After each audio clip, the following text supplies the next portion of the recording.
You're listening to PatchBay on tymkrs. Welcome to PatchBay, sort of a conversational podcast all about audio equipment, music, audio engineering, recording, music production, live sound, and lots of other stuff. And this week we actually have a question. Shane, this Hello. comes through your Facebook, I believe. Yep. Colin, what is it? Mante? Manatee, yeah. He's a Alright. drummer in a sort of a local band. They're called Silent Dissonance. So we'll give them a shout out on there. We'll put up there a link to their. Yeah, sure. And so what kind of band is this? Just so we can have some context with the question. Those guys are super heavy metal. Okay, so these But guys more are like- loud then. They're loud, but they're like throwback metal to a degree. They'll probably cheer, but like it's more kind of there's like new age sort of heavy metal to it, but you can tell they're like super metal, like Iron Maiden fans. So I'm sure they'll appreciate that. But so yeah, Colin emailed me and he says I'm looking at these X amount of microphones and I would like to have them useful for both the studio and live, which is an extremely difficult and not so much loaded question, but it's an extremely not difficult question to answer, but yeah, it was a good question for sure. So me and Whisker did a little bit of research on this about 3 minutes ago, just because none of us have actually worked with any of these microphones. However, we've worked with microphones by all these companies. Yeah, they're the mics that he picked out are pretty close to other mics that we've both used, but they're just different enough that we actually had to make sure. And so we did a little bit of reading up on them and a little bit of thinking.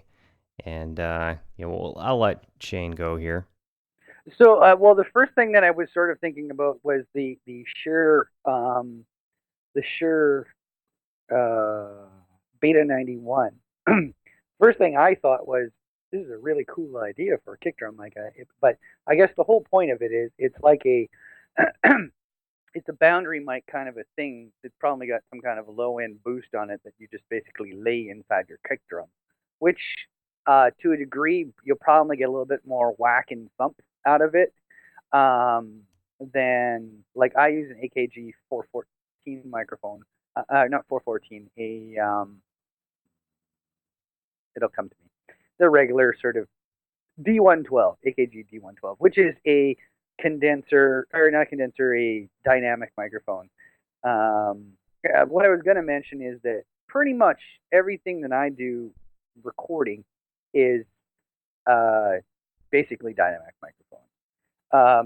As far as using a condenser on stage, you need to make sure you can get phantom power or bring your own set of mic preamps. So doing the wiring live might be a little bit more of a pain in the butt. Just because you need to make sure you've got your phantom power. Yeah, and you would hate for that to be a killing factor for being able to work a venue because their board doesn't have phantom power out the snake to where you're at on stage. Then you don't get to do your usual setup, and that just causes all sorts of chaos. And for most, unless you're doing the mix yourself and sending him a feed, most places are using Mackeys and things like that, which do have phantom power, but they're also, depending on the type of console, might have phantom power only a certain set of channels. So the guy may have to rethink where he's plugging microphones in if he can, only use channels. Yeah, the phantom power supplies on a lot of the modern mixers and stuff, they've got, switchable banks where they can turn it on and off. And they've, when you're dealing with a stage, you really have to be careful with that because if you turn on a bank and you've got stuff attached to it that you're not familiar with because, the band brought it, you can cause some pretty serious and dangerous problems. So the sound guys typically aren't going to want to turn on phantom power unless they absolutely have to. Right. And I was going to say, too, like, there's certain things, like some DI boxes won't play well with them. There's just certain things won't play well with them. Sometimes if you're taking a feed off of an amplifier, like a line out feed off of an amp, like an XLR out or whatever. Sometimes that will screw with the tone on the amp. Like there's lots of possibilities. Now, not to discount that this is a good idea or a bad idea. It's just that It I makes have the a point. sound guys nervous. I mean, Right, right, typically. I mean, exactly. sometimes it's unfounded. Most of the time it's unfounded, but Mhm. all it takes is it being troublesome once to convince a sound guy to try to avoid Phantom for Right. live And stuff. and yeah, and the thing is too, a lot of those guys are sort of dinosaurs as far as how they go about things. I was going to mention with the kick drum microphone specifically, the one good thing about this microphone is that it's going to be actually inside the kick drum, which is nice because when a lot of the times if you don't have a skin off or if you have like a D12, D112 in front of the kick drum, like in the hole, sometimes you'll get like the whooshing sound of the air, which can be somewhat problematic. So that's definitely one definite bonus. I don't know if you technically need a condenser microphone inside a kick drum. Apparently, it seems like a good idea, but if I had that in the studio, I'd be padding it right away. More often than not, when I've got a dynamic microphone in front of a kick drum, I'm padding it, and they're usually a lot less, like they're a lot lower output than a condenser microphone is. So I can't see using it full range. I mean, unless you're in a jazz trio or something like that where you're not playing it. You know what I mean? Yeah. So getting to the other getting to the microphone choices there, basically the C430s, which are an AKG mic, they're like a pencil kind of microphone. There's a And lot of that's sort what of he was talking about for his overhead hat and sort of hi stuff. hats. Yeah. I wouldn't worry too much about miking the hats. Um, I sometimes do, sometimes don't in a session when I'm recording. It really depends on the situation. Hats will cut through like crazy on overheads and sometimes into the snare mic. To have a specific balance of it, I don't know if it's always so much warranted. Like I'm trying half the time to get the hats out of the overhead mic. Um, so and then when you do put a mic, they're super crunchy. Like I'll use it, but in the mix I use it sparingly, unless it's like a very specific kind of like all hi hat part, like dunk, like that kind of thing or whatever. Like, um, so I would, if you're gonna mic your drum kit live, yeah, definitely kick, snare, the toms, overheads. A lot of times, live guys don't do stereo overheads because the system is being ran in mono, so they would sooner have just a mono overhead over top to, Yeah. When you start taking bass. stereo feeds from overheads like that and feeding it into a mono system on a stage that is set up, sort of on the fly, you're going to get problems with phase. Right, and then the other thing too is you probably don't want a lot of fold back on a kit, so you're probably not going to get no overheads in the monitors. There's a good chance you're only going to get kick and snare if anything. I understand what he's probably going for is more to have mics in the studio, like at home, that he can use that are high quality to record with. Um, to use them live though, and I've seen these guys live and they're loud, and to use a condenser mic live on a bluegrass trio or something like that, that's a great mic for it. But for You can get drums, away with it because the instruments are much quieter, but right? when you're using a condenser mic right next to a bunch of other dudes who are making a lot of freaking noise, Yeah, guess what yeah. your condensers are going to pick up? They're gonna pick everybody else up. So the only other, I think they're great mics to use for in the studio. They'd probably be great mics to use live. Provided you can get over the wiring sort of situation. But I get a plexiglass shield, like for sure, Yeah. because and then if you get a plexiglass shield, then you got to make sure that you get a really good mix of the rest of the band. So I've actually heard his kit live, and it sounded pretty wicked to me. So I need to have a sort of conversation with him. Um, my personal opinion is the good mics. I would try them out if first and try doing some recordings to see if he likes the sound of them because there might be better options. Like as far as the E904, which is going to use on the snare and the overheads. It's a cool mic because it clips on, but I mean, pretty much every great record's had a Shure 57 on the snare, like it's default. So It's true. like it's default, and 58s on toms or Steinheiser 421. I mean, that's like it's the choice of overheads a lot of the times and where you place the microphones, and then a lot of stuff we listen to now has samples and all kinds of other junk that's happening as well. But yeah, I mean, most records have been done with a 57, at least on one drum somewhere, So I don't know if that totally answers the question. Do you have anything else to add on that? Yeah, I mean, for live stuff, because I'm more of a live sound kind of guy. Picking mics that are too good can be a problem sometimes. Too sensitive, too loud, too wide range. When you get a lot of noise in a situation, then the last thing you want is really good mics, because they're just going to make it all worse.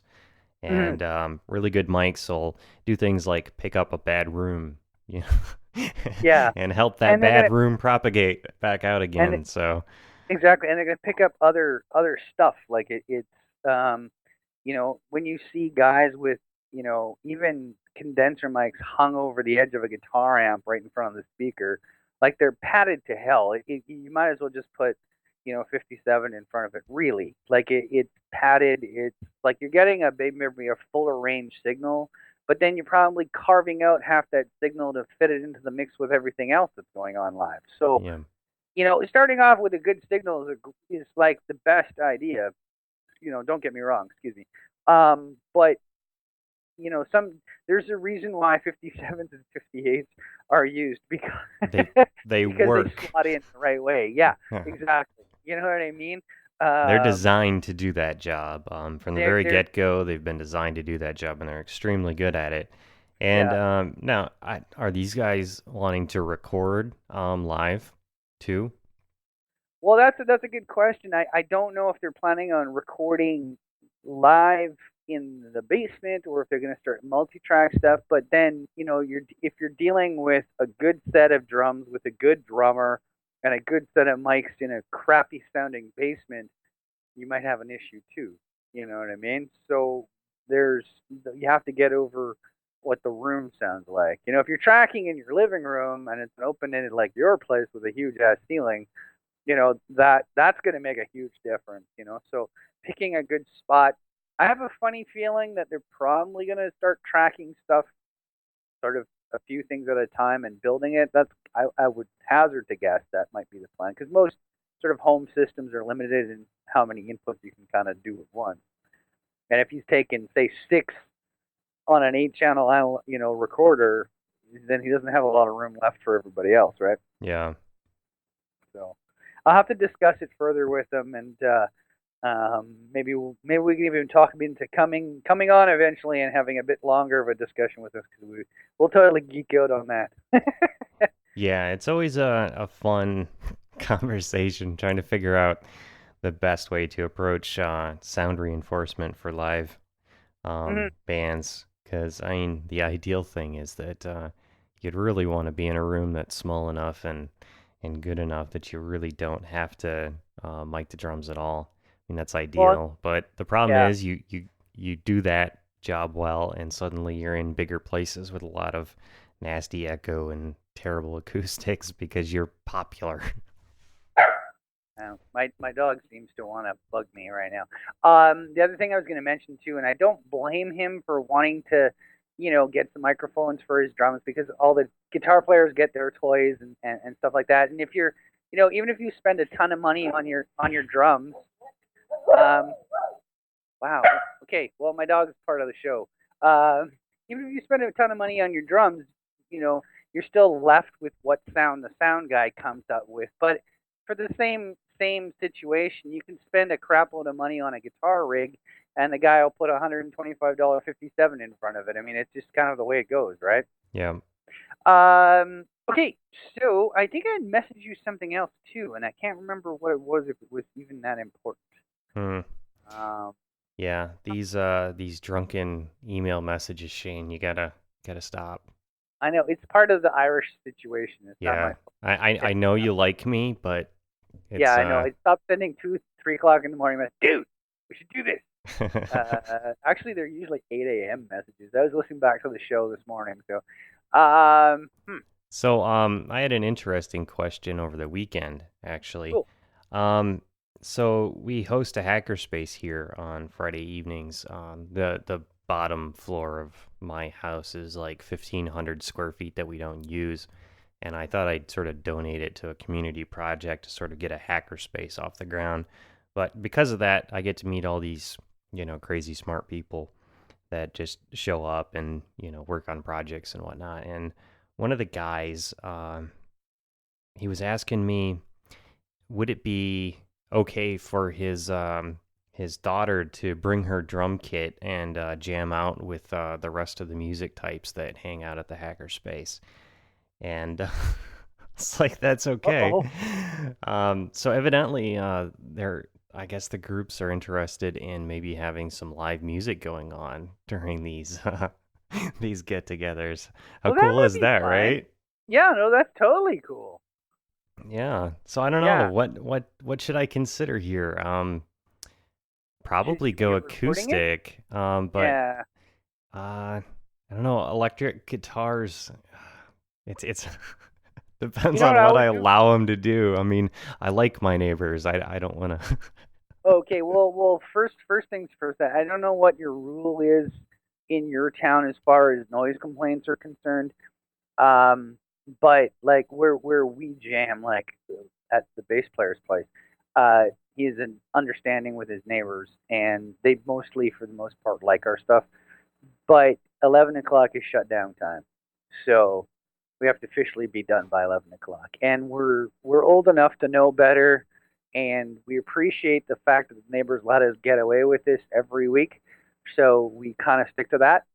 Um, I wouldn't worry too much about setting up PAs and shit like that, because then you're going to spend more of your time dicking around making headphone mixes and that kind of stuff. I think acoustically is probably the best way to go. And you know what?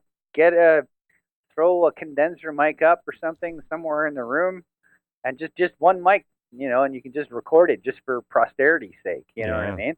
I've done that a few times. I remember one time at a Christmas party at the studio, and I just threw a condenser mic in the room and hit record and let it go.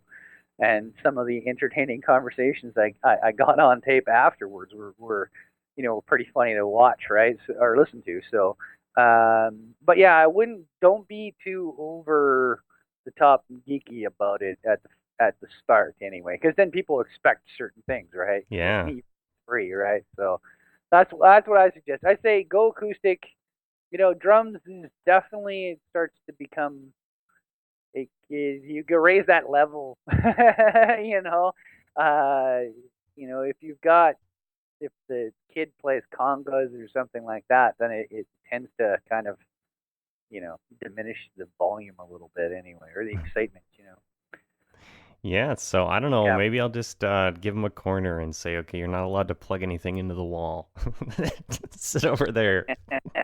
Well, I mean, it's cool to bring an amp, but like if it's a jam, you kind of hope people sort of,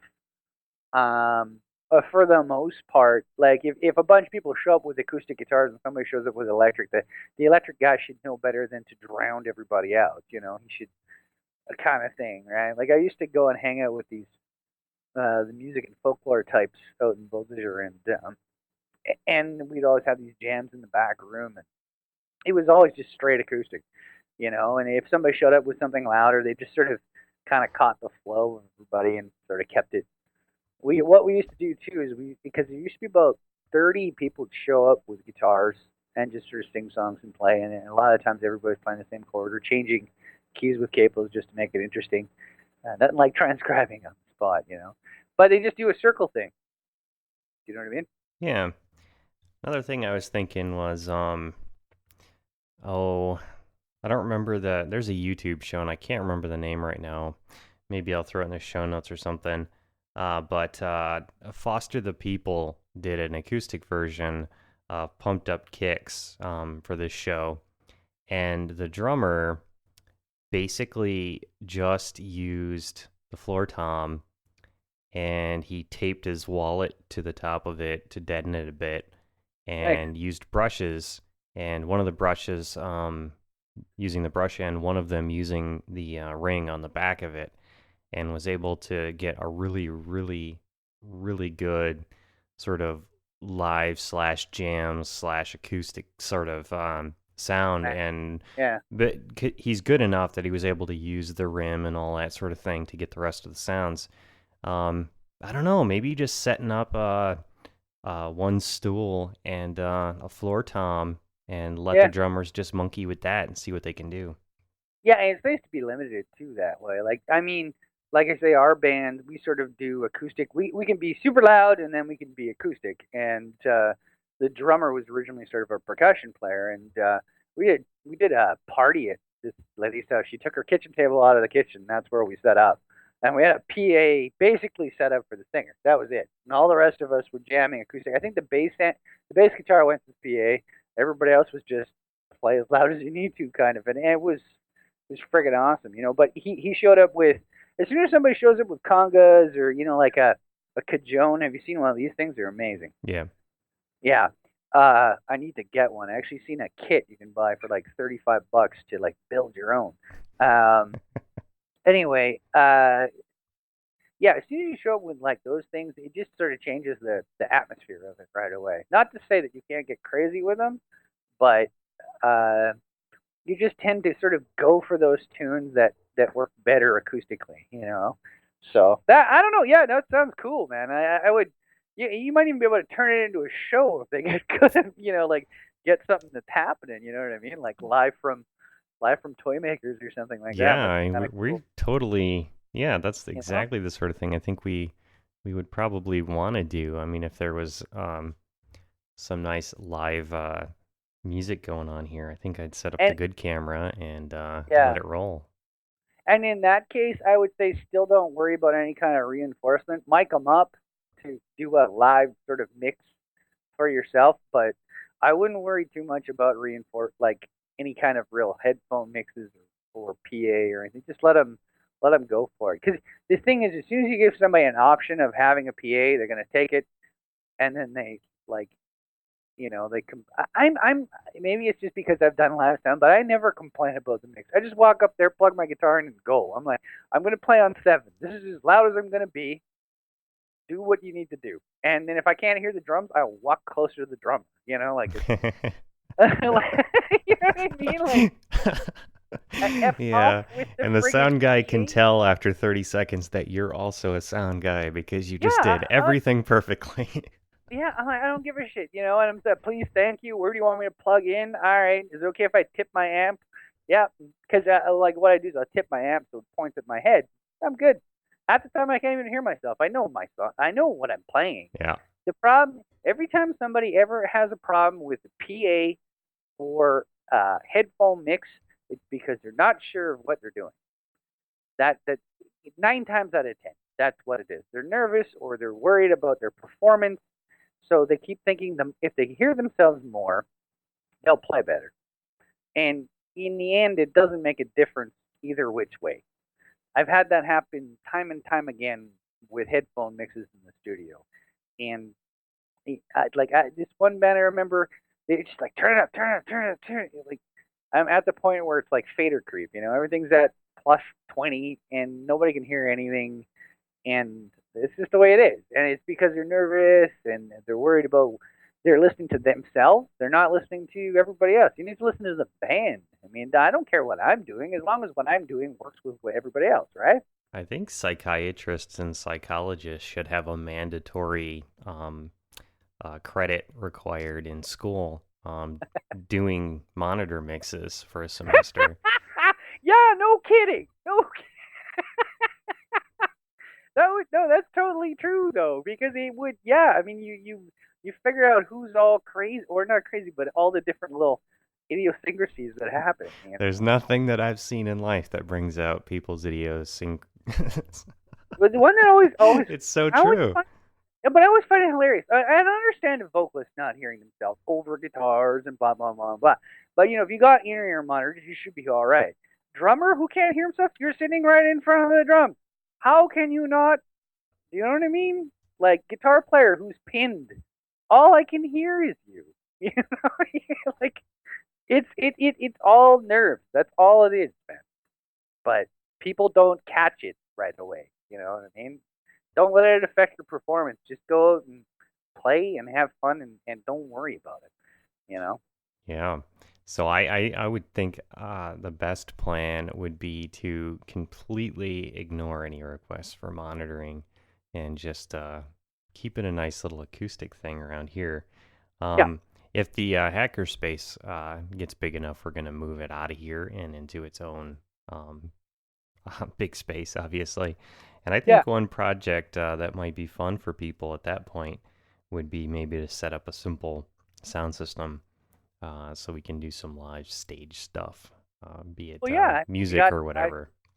You got guys that are hacking anyway. Just say, here, listen, build us a PA and yeah, exactly. You know, yeah, that's a great idea. That's a perfect idea. It seems like it's a fun combination, musicians and hackers. Well, they all tends to sort of run along the same. There's always one super guitar nerd that like he's not, you know, he's gotten past the point of buying technology and has started rewiring, or it just sort of, it's a natural stepping stone, I think, you know, from buying guitar pedals to trying to wire them and fix your own guitars and stuff like that. And then from there, you know, if you really want to get into doing some of the stuff that you guys do, which is a far more extreme, at least you've got an idea of what the sort of basics of it are, you know? Yeah, it works. It's music can be a bit of a gateway drug to electronics and hacking and stuff like that. It's very true. I totally agree. How are we doing on time? Oh, we got a minute left. Was there anything that we wanted to cover? I mean, we can let people know that we will answer your question too if you email it to feedback@tymkrs.com. And we will definitely get to that. Even if we don't have time right away, we will get to it. So yeah, that's Well, the one thing I was going to mention before you completely sign off is that you mentioned that Prairie Home Companion. Yep. In the last episode, and so I sat and listened to it, and totally cool, man. That's like gold right there. So yeah. I think definitely something to continue to sort of remind people, or at least remind them one other time anyway. Because I'm kind of bad at it. If you guys out there, if you don't mind bluegrass, real country music, not like, you know, crappy, I wear a black hat but live in a mansion in Hollywood country music. Do you think my tractor sexy country music? Yeah, we're talking like real country music, like music from the rural areas. People who actually have ridden horses country music. Let's see. Blues, but, you know, like real, you know, just Prairie Home Companion features a lot of music that isn't necessarily super commercially viable. Let's just put it that way. But musically and skill-wise, it's 1,000 times better than anything you'll hear on the radio, and that's just the way it is, because the people who help find acts for the show, and it's a live recorded radio show, complete with, you know, skits and fake commercials and bluegrass music and whatever. There's not any of those left in the world. So please, if you are at all interested, find it. NPR will carry it. PRI will carry it. Those are public radio stations down here in the States. I get NPR on my Blu-ray player, so I'm going to check it out, actually. They have a website too, theprairiehomecompanion.com, I assume. And it's hosted by Garrison Keeler, who's just he's an ugly mutt. He's got a face for radio, but he's got the best voice ever. He really does. And they've been doing the show live just north of us in St. Paul for, probably since I was little, and they'd been doing it for a long time then. So it's been on the air for a long time. Cool. All right. So remember to tune in next week, as it were, right? Yeah, you guys can find this show every Friday at patchbay.tv. I usually put it up in the evenings. There's an RSS feed there if you want to have it automatically download whenever I post it. That'll automatically go to your phones or iTunes. And you can also listen to it just there on the page. There's just a play button there. And also, I've been posting up the older episodes on YouTube. So if you're listening to this on YouTube, make sure you check the website because there's 10 episodes there that you haven't heard yet. So make sure you get on over there.